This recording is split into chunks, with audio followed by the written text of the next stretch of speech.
Hey, what's going on, YouTube? We are in Broome County's, one of Broome County's largest parks, Otsego Park here, on the north side of Binghamton, approaching the Shenango Bridge area. Upper Front Street and Interstate 81 are off to the, well, on the other side of that tree line over there. And this is the park where the Speedtests and Balloon Rally is held every single year. So this park, at some point later this summer, end of July, early August, will be filled with thousands of people. But while we're here and I have some time today, let's test the cell service in the park when it isn't loaded down with thousands of people and see which provider would be most usable for the average person in the park.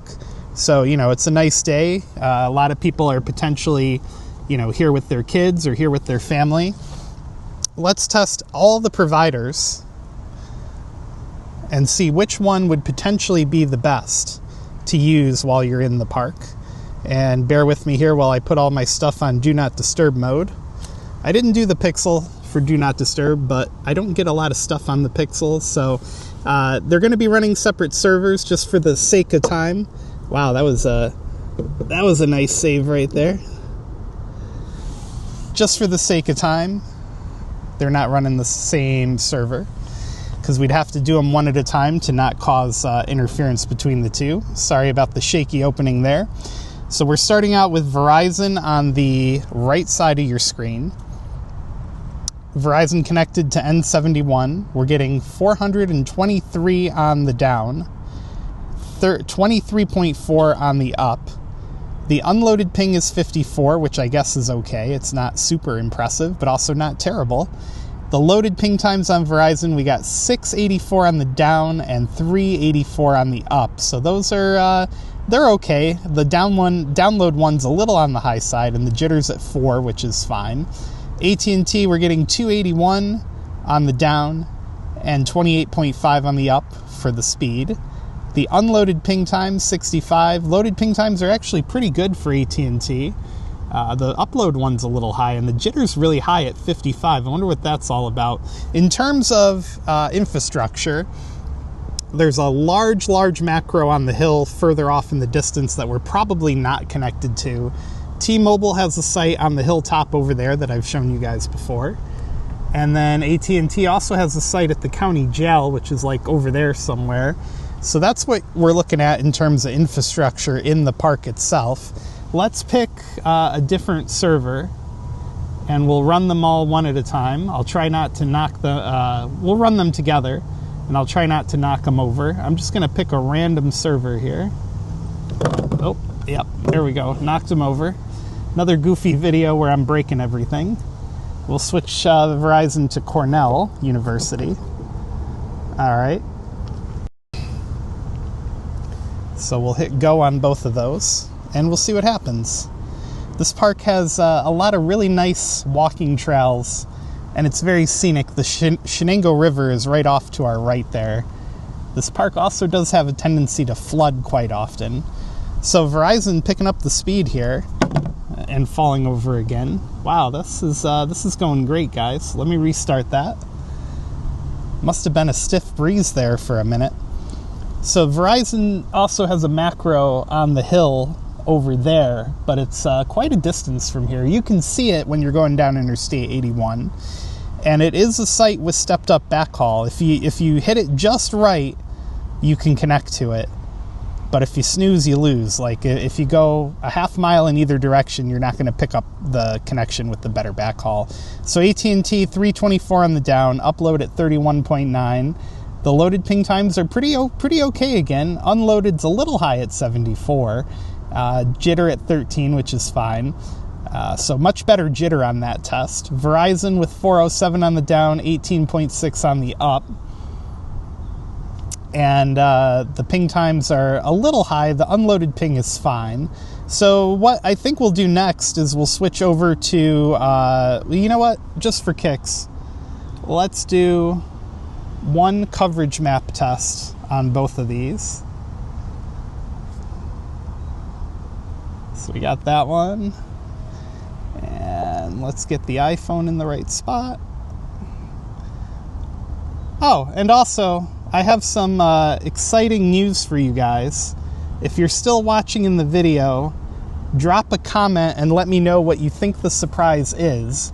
But there will be a big surprise unfolding in the next couple weeks on the channel. I just have to wait for it to come in because I am not paying for it. So I'm kind of at the mercy of the people that are sending it to me as to when it gets here. However, let me know down in the comments what you guys think is coming and what I should do with it if you guess it correctly, and what provider should I put this item on. I'm going to call it an item, but I think I just gave away too much there. Anyway, coveragemap.com tests, I totally ignored the first results, but I think Verizon dominated. Yeah. So Verizon getting close to 600. So obviously we're connected to the site with the better backhaul up on the hill. Did a recent video about that one as well. 617 down with a 51 millisecond unloaded ping. Upload at 31. And AT&T is struggling to find its upload. So there you go. But all in all, neither provider is a terrible choice in the park. AT&T is uninspiring, to say the least, and Verizon is very good. Let me switch over to T-Mobile next, and we'll be right back. Today's video is brought to you by CircledIn.com. CircledIn is a website that'll let you split the cost of a wireless family plan to help you save money on your wireless bill. CircledIn.com's beautifully designed website has no credit checks, can help you save up to $480 a year, and there's no contract, so you can switch providers anytime you want or anytime it works for you. If we click the All Circles button, CircledIn.com's easy-to-use website allows you to search for a plan you want, filter by carrier, and filter by price from low to high. As you can see here, we have some examples up on the screen, like Verizon's Unlimited Plus plan for $45 a month, a savings that the website says is about 36%, and Verizon Unlimited Welcome, which the website says is a savings of 71% at $20 a month. Once you find the circle you want, you can click Join Circle, and the website will give you an easy-to-understand breakdown of the costs and savings and benefits that come along with that plan. So check them out today at CircledIn.com. CircledIn will help you save a ton of money on your wireless bill, and they also have great support for your plan as well. All right, we're back. We got T-Mobile fired up and ready to roll. Again, T-Mobile has a site off to our right on top of a hill. And I have definitely showed you guys that site before, done a video on it. Other than that, I'm not sure where the next closest T-Mobile site. No, you know what? They joined up on the tower with the stepped up backhaul on the hill to our left that I've shown you guys before. So wow, T-Mobile, at least here in the first test, is getting beat by Verizon. 372 on the down with pretty bad loaded ping times and a jitter at 12. Upload also worse than Verizon here. So T-Mobile, nobody would complain about these results. However, it's not the best choice in the park so far. Let's pick a different server, and we'll do Cornell University again. And let's see if T-Mobile can improve in this result. You know, the phone is wide open. It's got great line of sight. And there we go. Now they're picking back up, running extremely competitive with Verizon. Although, again, the unloaded ping, 91, that's very high for T-Mobile. Part of me wonders if they haven't saturated the local network with a ton of home internet users, and that is definitely impacting the performance. So there you go. Jitter at 6. Loaded ping times are very high. Well, I shouldn't say very. They're high. And there you go. There's T-Mobile. Just for kicks, let's do the coverage map test. We did it for the other guys, so we might as well do it here too. We'll keep it on Washington, D.C.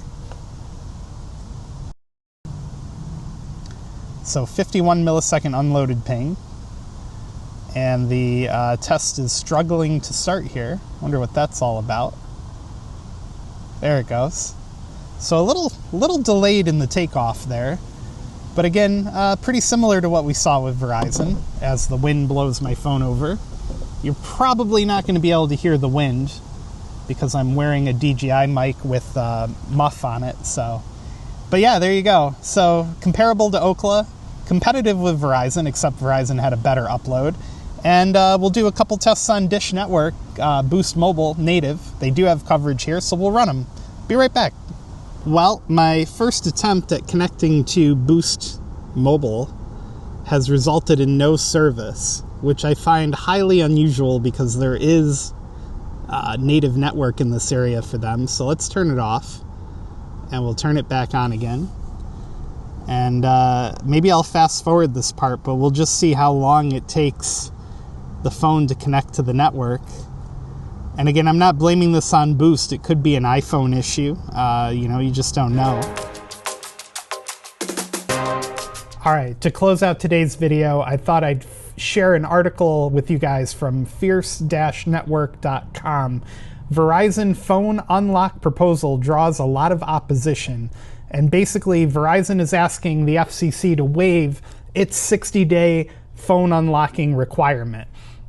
Years ago, when Verizon bought Band 13, the 700 megahertz that was the legacy of its 4G LTE network, they made an agreement with the FCC that they would not lock cell phones to work only on their network. And later down the road, that was amended to the point where they made an agreement with Verizon, the FCC did, that they could lock phones for 60 days. And Verizon said it was to reduce theft and reduce fraud, where, especially credit mule fraud, where people come in, sign up for a phone they never intend to pay for, and then give it to somebody else who sells it, and that person gives the mule, a little bit of money or whatever. Typically, these are disadvantaged people or people just looking for a quick buck who might be in a tight situation.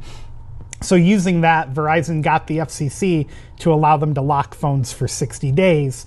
And now they're asking the FCC to waive that requirement. So I wanted to know, how do you guys feel about phone locking? Let me know down in the comments. And what do you think the policy should be? Basically, the article says, ask and ye shall receive. That's exactly what the Federal Communications Commission did when it sought public comment on Verizon's petition for a waiver to its 60-day handset unlocking requirements. Now the FCC is getting an earful. And basically the rest of the article goes on to explain what I just explained to you guys and re-emphasize the fact that a lot of people are upset that Verizon might lock phones for a longer period of time. Here's my take on phone locking. If you truly own that phone, like you pay for it outright, or you buy the phone outright, or you log into your carrier website and you pay off that phone in full, the phone should be unlocked. If you're going on an overseas trip and you don't want to pay for Verizon's roaming, they should have to unlock it. If you are leasing the phone or you're doing the installment payments to own it, I don't think the carriers should have to unlock that phone for you, because you're not done paying for it, right? It'd be the same thing if I went to a department store or a furniture store and I bought some furniture and took out a loan on it, and then I turned around and sold that furniture and never went back and paid for it. Basically, that's theft. So I don't think the carriers should necessarily be forced to unlock devices that are not fully paid for, but there are circumstances where they should be unlocked. You're traveling internationally and you don't want to use Verizon's roaming. You shouldn't be forced to just because you have a loan on that phone.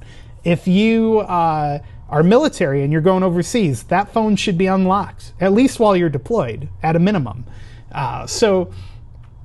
Again, just to reemphasize, if you own the phone and you've paid for it in full, it should not be locked, period. It doesn't matter if it's 60 days, 10 days, 30 days. If you've paid the balance on that phone, it should be immediately unlocked, regardless of the situation. That's just how I feel about it.